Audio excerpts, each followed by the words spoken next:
Hello বন্ধুরা, প্রচণ্ড গরমে শরীর ফিট রাখতে হলে যতটা সম্ভব কম মশলাযুক্ত খাবার খাওয়া প্রয়োজন। আর সেই কথা ভেবে আজকে আমি তোমাদের জন্য কম মশলায় তৈরি কিন্তু খেতে খুব পেট ঠান্ডা রাখতে এই গরমে প্রায় এই রেসিপিটি আমাদের তৈরি করতে হয়। আশা করছি রেসিপিটি তোমাদের উপকারে আসবে। আর যদি তোমাদের ভালো লাগে তাহলে লাইক, কমেন্ট, শেয়ার করে দিও। তৈরি করতে সহজ আর খেতে মজাদার আমাদের আজকের রেসিপি। তাহলে চলো দেখতে থাকো আমি কিভাবে কি করছি। আজকে রেসিপি তৈরির জন্য আমি নিয়েছি কিছু সবজি। তার মধ্যে বেগুন, বরবটি, কাঁচা কলা, পেঁপে, এগুলো হচ্ছে কমন সবজি। এগুলো বছরের সব সময় পাওয়া যায়, তাই এগুলোর সাথে কমিয়ে বাড়িয়ে অন্য কোনো সবজিও নেওয়া যাবে। তো এখানে আমি বেগুন, ঝিঙা, বরবটি, কাঁচা কলা, মিষ্টি আলু আর পেঁপে কেমন করে টুকরো করে কেটে নিয়েছি আশা করি তোমরা স্ক্রিনে দেখেই বুঝতে পারছো। দেখতে পাচ্ছ আমি সবগুলো সবজি একসাথে কেটে একটি থালায় নিয়ে নিলাম। এবার আমরা চলে যাব মূল কাজে। সেজন্য প্রথমে একটি মশলা তৈরি করে নিতে হবে। চুলায় বসিয়ে দিলাম একটি প্যান, আর তাতে চুলায় বসিয়ে দিলাম একটি ফ্রাই প্যান, আর তাতে দিয়ে দিলাম হাফ চামচ রাঁধুনি।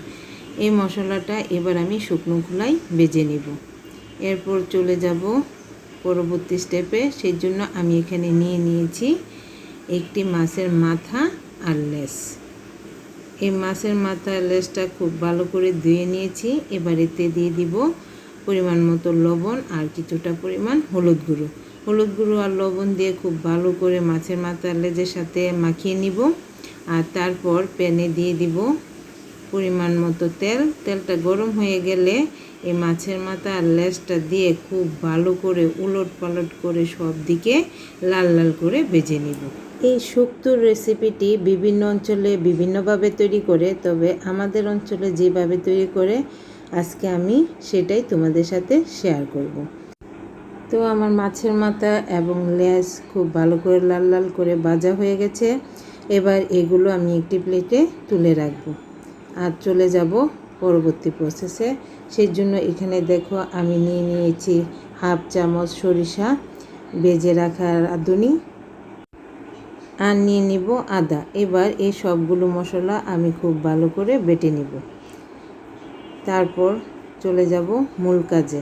সেই জন্য কড়াইতে দিয়ে দিলাম পরিমাণ মতো তেল। এই রান্নাতে তেলের পরিমাণটা খুব কম পরিমাণে লাগে। তেলটা গরম হয়ে গেলে তারপরে সম্বার হিসেবে দিব সরিষাটা যখন ফুটতে থাকবে তখন দিয়ে দিব একটি তেজপাতা আমি 2 টুকরো করে দিয়ে দিয়েছি। তারপর এক এক করে সবগুলো সবজি আমি দিয়ে দিব। সবজিগুলো দেওয়া হয়ে গেলে এখানে দিয়ে দিব খুব অল্প পরিমাণ হলুদ। যেহেতু এই সবজিটা সাদা সাদা হয় সেজন্য এখানে হলুদের পরিমাণ বেশি দেওয়া যাবে না। খুব অল্প পরিমাণ হলুদ দিয়ে এটাকে নেড়ে চেড়ে খুব ভালো করে ভেজে নিতে হবে। এই পর্যায়ে আমি লবণ দিব না, লবণটা দিব একটু পরে। লবণ দিলে পানি ছেড়ে দিবে আর তখন ভাজাটা খুব ভালো করে হবে না। তো দেখো আমার সবজিগুলো খুব ভালো করে ভাজা হয়ে গেছে। সবজিগুলো খুব ভালো করে ভাজা হয়ে গেলে তারপর এখানে অ্যাড করে দিব আগে থেকে ভেজে রাখা মাছের মাথা এবং লেজ। মাছের মাথা এবং লেজটা দিয়ে এবার আমি ঢেকে সব কিছু ভালো করে সিদ্ধ করে নিব। তো ফিরে আসছি 5 থেকে 7 মিনিট পর। 5 থেকে 7 মিনিট পর দেখতে পাবে তোমার সবজিগুলো অনেকটাই সিদ্ধ হয়ে গেছে, প্লাস মাথা এবং লেজাটাও অনেকটা নরম হয়ে গেছে। আবারও সব কিছু খুব ভালো করে নেড়ে চেড়ে মিশিয়ে দিব, আর তারপর আগে থেকে বেটে রাখা সেই মশলাটা দিয়ে দিব। এবার মশলাটা দিয়ে খুব ভালো করে সবজি আর মাছের সাথে মিশিয়ে নিব, আর দিয়ে দিব কিছুটা পরিমাণ চিনি। যেহেতু সবজি রান্না সেহেতু একটু চিনি দিলেই এই সবজিটা খেতে ভালো লাগে। তো চিনিটা দিয়ে আবারও খুব ভালো করে সব কিছু মিশিয়ে নিব। সব কিছু খুব ভালো করে কষানো হয়ে গেলে তারপর এখানে অ্যাড করে দিব ঝোলের জন্য পরিমাণ মতো পানি। তা আমার সবগুলো সবজি খুব ভালো করে কষানো হয়ে গেছে। এবার আমি ঝোলের জন্য পরিমাণ মতো পানি দিয়ে দিব, আর ফুটে ওঠা পর্যন্ত অপেক্ষা করব এবং ঢাকনা দিয়ে ঢেকে রান্না করব 5 মিনিটের মতো। তার আগে দিয়ে দিব পরিমাণ মতো লবণ। লবণটা দিয়ে এবার ঢাকনা দিয়ে ডেকে রান্না করব এটাকে 5 থেকে 7 মিনিটের মতো। তো ফিরে আসছি আবারও 5 থেকে 7 মিনিট পর। 7 মিনিট পর দেখতে পাচ্ছ সবজিটার লুকটা কতটা সুন্দর হয়েছে। যদিও খুব অল্প মশলা এখানে ব্যবহার করা হয়েছে, তোমরা অনেকে মনে করতে পারো যে এখানে কোনো পরিমাণ পেঁয়াজ নেই, রসুন নেই, সবজিটা খেতে কেমন হবে।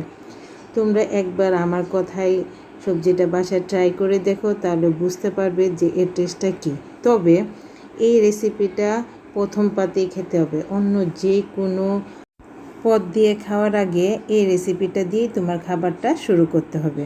তো সবার শেষে এখানে দেখো আমি নিয়েছি কিছুটা পরিমাণ দুধ। এখানে হাফ গ্লাসের মতো দুধ আছে। দুধের সাথে মিলিয়ে দিলাম 1 চামচ ময়দা বা কর্নফ্লাওয়ার। আমি এখানে 1 চামচ ময়দা নিয়েছি। এবার এটা খুব ভালো করে গুলিয়ে নিয়ে তারপর দেওয়ার সময় অনবরত নাড়তে থাকতে হবে, নতুবা জমাট বেঁধে যেতে পারে। এবার সবগুলো উপাদান খুব ভালো করে নেড়ে চেড়ে মিশিয়ে দিতে হবে। তারপর আরও 5-6 মিনিট ফুটতে দিতে হবে, যতক্ষণ পর্যন্ত না ঝোলের পরিমাণটা কাঙ্ক্ষিত পরিমাণে চলে আসে। তো সব কিছু খুব ভালো করে ফুটে উঠলে তারপরই রেডি হয়ে যাবে আমাদের আজকের রেসিপি। খুবই মজাদার হয় এই রেসিপিটি, একবার ঘরে ট্রাই করতে পারো। কম মশলায় এই গরমের জন্য উপযুক্ত একটা রেসিপি। যদি ভালো লাগে তাহলে আমার পেজটাকে ফলো আর চ্যানেলটাকে সাবস্ক্রাইব করে দিও। তাহলে দেখা হবে পরবর্তী নতুন কোনো ভিডিওতে। ততদিন পর্যন্ত ভালো থেকো। Tata, bye bye.